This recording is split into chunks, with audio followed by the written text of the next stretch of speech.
ఏం పేరు? నాగేంద్ర గౌడు. నాగేంద్ర గౌడ్. ఎక్కడి నుంచి వచ్చినావు? ఈశ్వరప్ప క్లినిక్ కర్నూలుకి వెళ్ళి హైదరాబాద్ బ్రాంచ్కి వచ్చినావు. ఏం బాధ? కిడ్నీ ప్రాబ్లం ఉంది. దమ్ము బాగా వస్తుంది.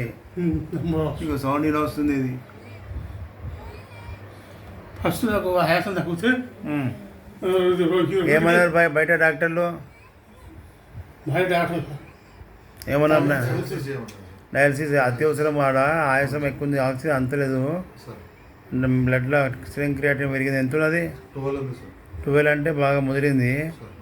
ఇప్పుడు మన ఈ పరిస్థితి అయితే డయాలసిస్ కంపల్సరీ. కానీ చూద్దాం, మన మందులు ఇస్తే నువ్వు ఇంటికి పోయాక అలక అయితే ఓకే, లేదంటే ఒక పరి డయాలసిస్ చేయాల్సి వస్తుంది. అది మంచిగా ఫిల్టర్ చేయాలి. ఓకేనా?